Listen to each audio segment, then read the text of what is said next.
But before we come to the bill proper, we must recognize something that happened in 1993, which you would all be aware of.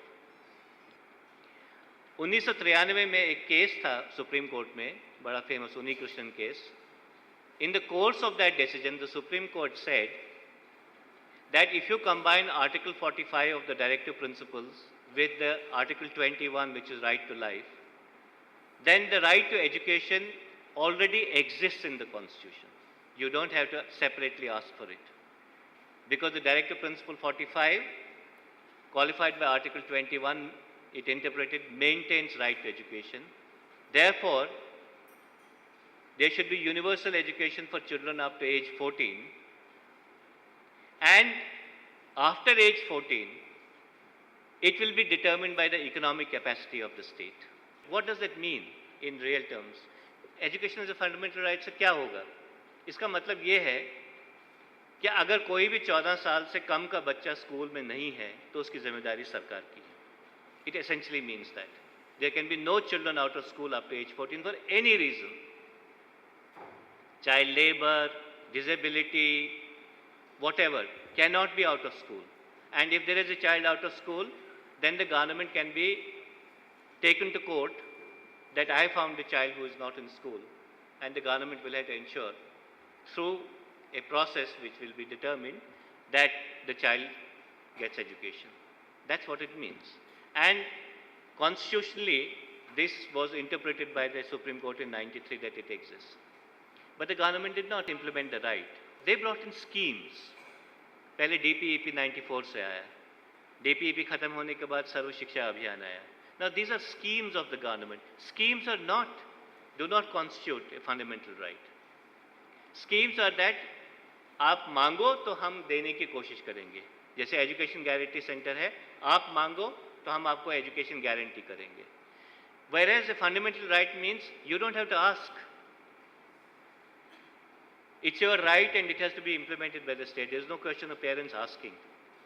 There is no question कि scheme के अंदर है या नहीं है. Scheme 200 जिलों में operate हो रही है और सब बाकी 400 जिलों में नहीं है, तो उन 400 जिलों को अभी नहीं मिलेगा.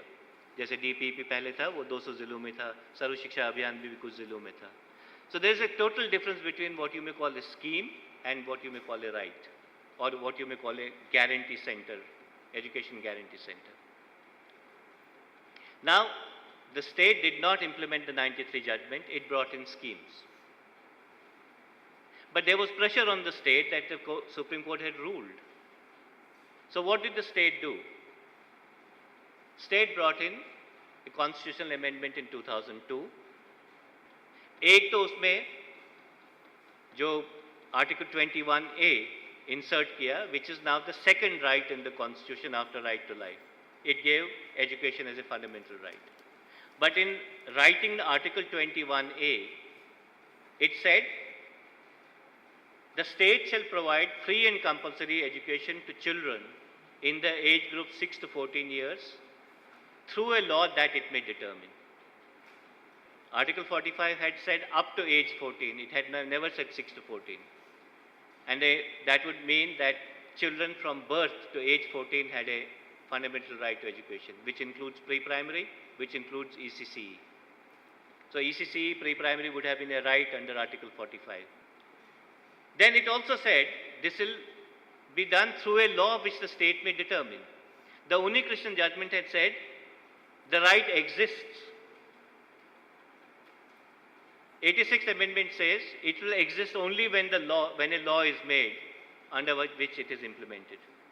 So in fact, it took away the Unnikrishnan judgment's contention that you don't need to bring anything else, the law exists. And since Parliament is supreme to judiciary, therefore it has undone the Unnikrishnan judgment. One, it is put into abeyance.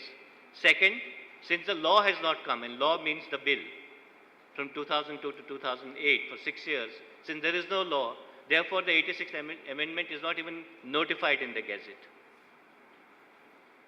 And that's why people have been saying that, look, I mean, you after undoing it, अब 6 साल हो गए, अभी तक आपने कोई bill नहीं लाया, तो इसका मतलब है आपने आर्टिकल 45 को भी खत्म कर दिया, क्योंकि आर्टिकल 45 खत्म हो गया फ्रॉम द 86th अमेंडमेंट.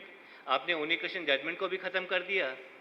और आर्टिकल अमेंडमेंट 86 को आप इम्प्लीमेंट करने के लिए बिल नहीं ला रहे हैं, you have actually undone the entire constitutional obligations for universal education or right to education, which is the state today. And that's why you must see why this bill is so important. When this 2002 bill came in, the NDA government was in power. They drafted a bill. Now fortunately that government fell, therefore that bill lapsed. So that was not taken up. And when the UPA government came, they set up CABE. There were six committees, and one of the committees was to draft a right to education bill, which was drafted in August 2005 and should have been a law by today. 2005, 2008, it should have gone in the parliament and finished. But what happened? The Prime Minister referred the bill to a high-level group consisting of ministers, the Minister for HRD, Finance Minister, Deputy Chairman, Planning Commission, and the Economic Advisor to the Prime Minister, to examine the financial and legal implications of this bill. And this high-level group, HLG, gave the verdict that there is no need for a central legislation. जो 1937 में गांधी जी के साथ हुआ था, वही 2005 में हुआ. उन्होंने कारण तो ये दिया कि स्टेट्स अपने अपने बिल लाएं और उनके पास बहुत पैसे हैं वो करने के लिए, सेंटर से न करें. ये तो उन्होंने आउटवर्डली कहा, पर इंटरनली ये मालूम है, उन्होंने कहा कि पैसे नहीं है इस बिल को खर्च करने के लिए, एक. और दूसरा, बहुत कोर्ट केसेस हो जाएंगे और केंद्र सरकार कोर्ट केसेस में फंसेगा. In 2005, we were telling the world that we are growing at nearly 10% economic growth rate, and with that economic growth rate, the UPA government said we cannot fund it. So they sent it to the states with a covering letter. We advise you to make a state bill. तो law and order के बाद आप स्कूली शिक्षा को दूसरे number पे रखिएगा in terms of financial priority in the state, and you adopt this bill. Now most of the states replied saying we don't want to do it, and many of them said, this advice that you are giving us, why don't you heed this advice at the center? So therefore it was nowhere. From 2005 onwards, this was dead. Through the efforts of many people, the Prime Minister finally got convinced, and he told the high-level group, no, we should get a central legislation.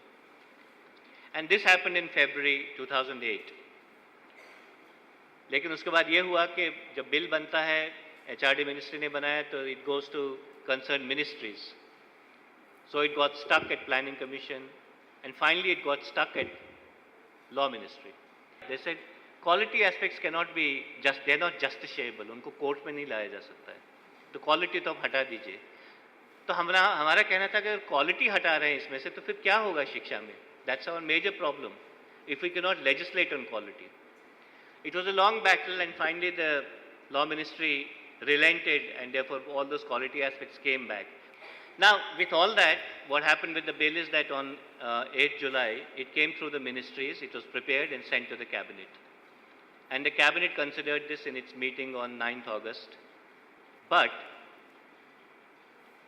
as you can see, there are so many people who don't want such a law. In the Cabinet itself, for reasons which again are very difficult to mention publicly, it was said that it should go to a group of ministers to be looked into again. So therefore, I'm not sure that it will now come into the parliament, because group of ministers is such a tedious process that we don't know what's going to happen.